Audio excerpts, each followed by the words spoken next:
They thought it was his coronation, a big party for the golden child. What they didn't know was that the distinguished man standing right next to him, his supposed mentor, was about to drop a truth bomb that would make their entire world crumble. And me? I was going to enjoy every single second of it.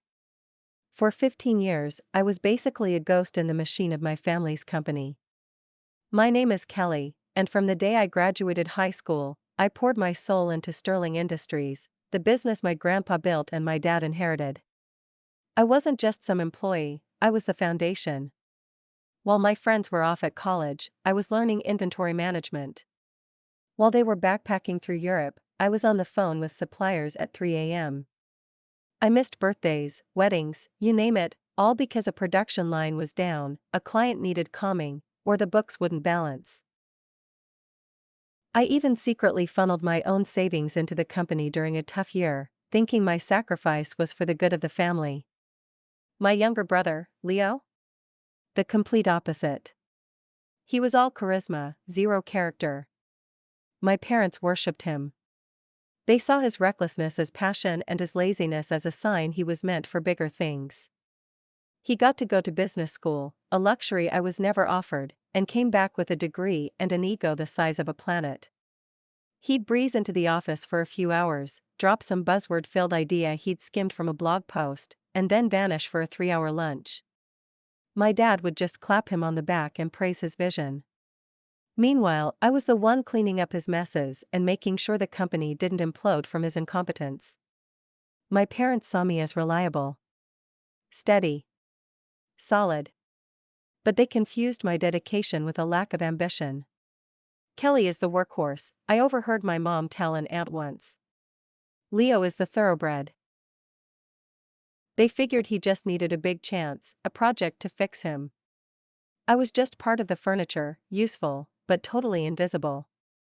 That favoritism was this constant, dull ache that never really went away. I tried to ignore it, telling myself that hard work would eventually pay off. I was so wrong. Have you ever been completely underestimated by the people who are supposed to be in your corner? Tell me your story in the comments. It's wild how many of us have been there. It all came crashing down on a Tuesday night, at what my dad called a family business dinner. The whole vibe was weirdly formal. I felt this dangerous little spark of hope, maybe this was it. Maybe, after all these years, they were finally going to give me a real seat at the table. A title that actually matched the job I was doing. After dessert, my dad tapped his glass. My mom was beaming, her smile perfectly polished. She was a master at keeping up appearances. As you all know, he started, his voice full of that classic patriarchal authority, I'm not getting any younger. It's time to think about the future of Sterling Industries. My heart was pounding. This was it. Leo has shown tremendous leadership potential, he went on, looking straight at my brother. He has the education and the modern perspective to take this company to the next level. That's why your mother and I have decided to appoint him as the new chief executive officer. The air just went out of my lungs. I looked at my dad's proud face, my mom's glowing smile, and then Leo, who was just soaking it all in with this smug look on his face. I could feel the blood drain from my own. It wasn't just that they'd ignored my work, it was like they had erased it. What about me? The words came out as a whisper. My father's expression hardened. Kelly, don't be dramatic. You're an excellent operations manager. You'll be an invaluable support to your brother. My mother chimed in, her voice soft but deadly. This isn't personal, dear. We need Leo to have this responsibility. You're just, not leadership material. Not leadership material, that phrase just echoed in the silence. It was worse than a slap in the face. All those years, all that sacrifice, for that. I pushed my chair back, my hands shaking. I've given this company 15 years of my life, I said, my voice suddenly cold and steady. I won't make the mistake of giving it another minute under these terms. I walked out, leaving them all stunned. My mom called after me, telling me not to be rash, but it was too late. The ghost had left the machine. The next week was just a blur of fake apologies and guilt-tripping phone calls. I ignored them all. They didn't get how deep the betrayal cut. They just wanted their reliable workhorse back in her stall. They were about to find out I wasn't the workhorse. I was the one who owned the whole damn stable. The announcement party was just as over the top as I'd expected. A grand ballroom downtown, filled with city officials, key clients, and industry people. My parents spared no expense to celebrate their golden boy. I decided to go, wearing a power suit that felt like a suit of armor. Tucked away at a table in the back, they probably thought I was just some outcast who'd come to watch everything I'd lost. My dad gave a gushing speech about legacy and the future, praising Leo's brilliant business mind. My mom dabbed her eyes. Leo followed up with a clumsy speech about synergy and modernization, words he clearly didn't understand. Then, my dad introduced the final speaker. To help guide Leo, we've been working with a man I deeply admire, a titan of industry, Mr. David Harrison. Mr. Harrison, a sharp man in his late 50s, walked to the podium. He was the CEO of a major consulting firm Leo had interned with, and my parents brought him in as a mentor to make their choice look legitimate. He shook Leo's hand and smiled at the crowd. "Thank you, Robert," he said, his voice calm and commanding. "It's an honor to be here. I've been advising Sterling Industries for several months, and I've learned a great deal about its operations, its history, and its structure." He paused, and his eyes scanned the room until they found me. He gave a tiny, almost imperceptible nod. "And that's why I have to make a small but crucial clarification." A nervous murmur went through the room. My parents' smiles got tight. "While I respect the family's passion," Mr. Harrison continued, "there seems to be a major misunderstanding about the company's ownership." He let that sink in. Leo cannot be appointed CEO, because the position isn't his parents' to give.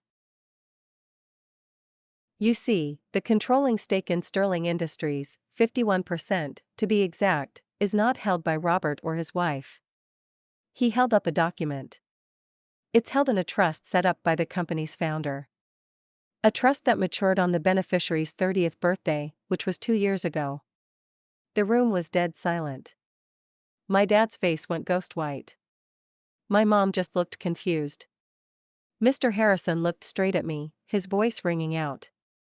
"So, it's my honor to introduce the true majority shareholder and rightful owner of Sterling Industries. Ms. Kelly Sterling." For a second, nobody moved. The world just stopped. Then, a gasp, and a wave of frantic whispers as every head in the room turned to look at me. I just took a slow sip of water, keeping my face blank. The look on my parents' faces? A priceless cocktail of horror, disbelief, and dawning realization. Leo looked like a lost kid whose favorite toy had just been shattered. Mr. Harrison calmly laid out the details. My grandfather, a wise man, had seen the family dynamics clearly. He was afraid my dad's poor judgment and my mom's favoritism would one day sink the company he built. So, he put his majority shares in a trust for me, the only grandchild who ever showed a real love for the business. His lawyer's firm, which Mr. Harrison now ran, managed it. The trust was designed to give me total control, automatically. I'd known about it for 2 years, just waiting for the right moment. Their betrayal was the push I needed. The party fell apart. My parents stumbled toward me. "Kelly, is this true?" my father stammered. "Why didn't you say anything?" "You called me a failure," I said, my voice flat. "You said I wasn't leadership material. You made it clear that my voice, my work, and 15 years of my life meant nothing. You didn't want a partner. You wanted a servant. Why would I show my cards to people who refused to even see me?" My mother started crying, talking about family and forgiveness, but the words were empty. They weren't sorry for what they did. They were just terrified of the fallout. Leo just stood there behind them, unable to look me in the eye. The power in the room had shifted for good. It didn't matter what they thought of me anymore. The only thing that mattered was the truth. In the weeks that followed, I took my place at the head of the company. My first move as owner was to call a board meeting. I officially removed my parents from their positions, offering them a generous but firm early retirement package. I got rid of the CEO title they cooked up for Leo and offered him a junior marketing role with a salary based on the industry average, not blood. He was going to have to earn his place, like everyone else.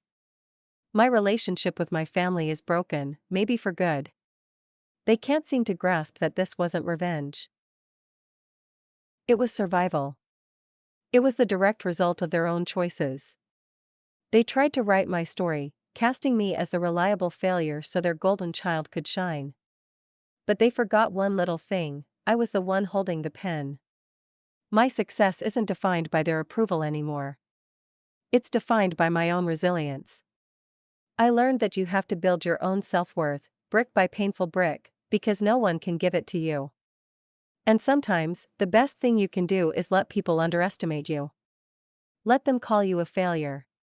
Because the day you finally show them the empire you've been building in silence, the look on their faces is all the validation you'll ever need.